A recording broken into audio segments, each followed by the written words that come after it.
दोस्तों नमस्कार। हिंदू धर्म में आस्था रखने वाले लोग हिंदू धार्मिक ग्रंथ और उनके पात्रों के बारे में सिर्फ उतना ही जानते हैं जितना कि उन्हें टीवी पर दिखाया गया है या फिर किसी कथावाचक पंडित ने उन्हें बताया है। इन्हीं बताई गई जानकारियों के आधार पर धर्म में आस्था रखने वाले लोग भावुक होकर उन पात्रों को अपना आदर्श मानकर पाखंड ढोने में लगे रहते हैं। ऐसा ही कुछ रामायण के साथ है। वैसे तो हिंदू धर्म में रामायण को बहुत ही पवित्र ग्रंथ माना गया है और उसमें जो पात्र हैं उनकी भी हमारे देश में लोग पूजा करते हैं, उनको अपना भगवान मानते हैं, परंतु उन्हें मूल ग्रंथ में क्या लिखा वो नहीं पता, क्योंकि लोगों के पास उन्हें पढ़ने का समय कहाँ है। तो आज हम आपको रामायण के कुछ श्लोक्स दिखाने वाले हैं जिन्हें देखकर यकीन मानिए आपके होश उड़ जाएंगे। तो इस वीडियो को बिना स्किप किए पूरा एंड तक जरूर देखना। चलिए मैं आपको रामायण की वो सच्चाई दिखाता हूँ जिसे आज तक आम लोगों से छुपाई गई थी।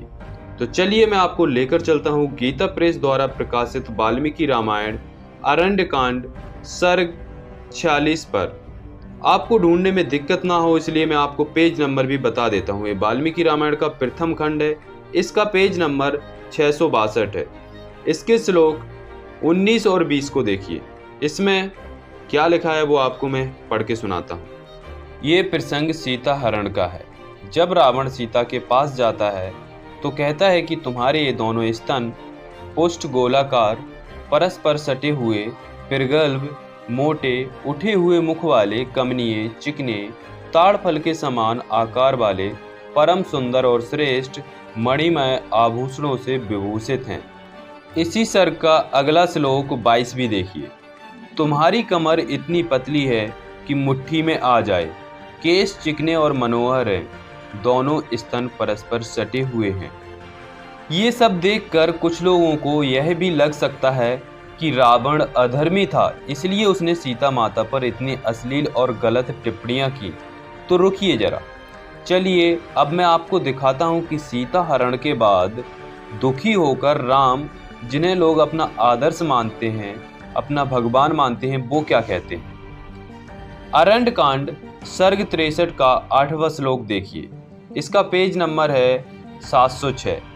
इसका हिंदी अनुवाद मैं आपको पढ़ के सुनाता हूँ। मेरी प्रिया के वे दोनों गोल गोल स्तन जो सदा लाल चंदन से चर्चित होने योग्य थे, निश्चय ही रक्त की कीच में सन गए होंगे। अब आप लोग धार्मिक अंधता से थोड़ी देर के लिए बाहर निकलकर सोचिए। जिस पात्र को आप भगवान मान बैठे हो, अपना आदर्श समझ रहे हो, उसके द्वारा ऐसे अश्लील शब्दों का इस्तेमाल कहाँ तक सही है, बताइएगा जरूर। चलिए आपको अगला प्रसंग दिखाते हैं। इसमें हनुमान लंका से आने पर सीता के सौंदर्य का वर्णन करते हैं। ये वाल्मीकि रामायण सुंदरकांड सर्ग 15 के श्लोक 28 और 29 है। यहाँ हनुमान कहते हैं कि देवी सीता का मुख पूर्ण चंद्रमा के समान मनोहर था, उनकी भौहें बड़ी सुंदर थीं, दोनों स्तन मनोहर और गोलाकार थे, वे अपनी अंग कांति से संपूर्ण दिशाओं का अंधकार दूर किए देती थीं। इसका अगला श्लोक भी देख लीजिए। उनके केस काले काले और ओष्ठ बिंब फल के समान लाल थे, कटी भाग बहुत ही सुंदर था, सारे अंग सुडौल और सुगठित थे। जिनको कटी भाग का मतलब नहीं पता वो देख लीजिए और आप लोग खुद ही बताइए।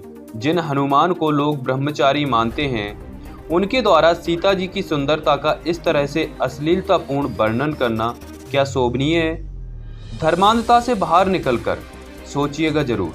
बुरा लग रहा होगा लेकिन विचार कीजिए। ये कोई हवा में बनाई गई बातें नहीं बता रहा मैं आपको। आप चाहो तो वाल्मीकि रामायण मंगाकर या जिसके पास हो वो खोलकर चेक कर सकता है।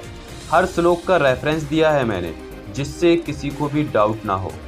अब मैं आपको बताता हूँ, जब सीता हरण के बाद पहली बार वो राम लक्ष्मण को देखती हैं, तब वे अपने बारे में क्या बताती हैं। मेरे दोनों स्तन सटे हुए और स्थूल हैं, इनके अग्रभाग भीतर की ओर दबे हुए हैं, मेरी नाभि गहरी और उसके आसपास के भाग ऊंचे हैं, मेरे पार्श्व भाग तथा छाती मांसल है। ये घटना युद्ध कांड सर्ग 48 श्लोक 11 और पेज नंबर 368 है। इस तरह से रामायण में अलग अलग जगह पर सीता के स्तन, जांघें, नितंब, नाभि, कमर का मादक वर्णन आया है।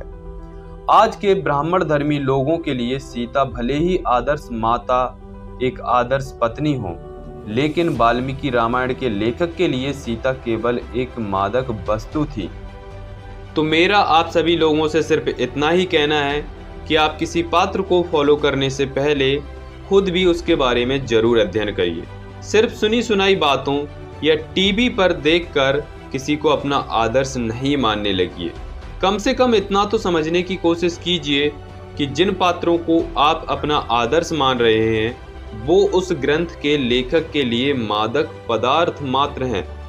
अपनी बुद्धि के दरवाजे खोलिए और अपने नजरिए को बदलिए। अच्छे विचारों को अपनाइए, अच्छी किताबों को पढ़िए और अंधभक्ति से बाहर निकलकर देश की तरक्की में अपना कुछ योगदान दीजिए। आज के वीडियो में बस इतना ही। अगर वीडियो पसंद आया हो तो वीडियो को लाइक एंड ज़्यादा से ज़्यादा शेयर जरूर कीजिए। अगर चैनल पर नए हो तो चैनल को सब्सक्राइब कर नोटिफिकेशन बेल को दबाकर ऑल नोटिफिकेशन ऑन जरूर कर लीजिएगा।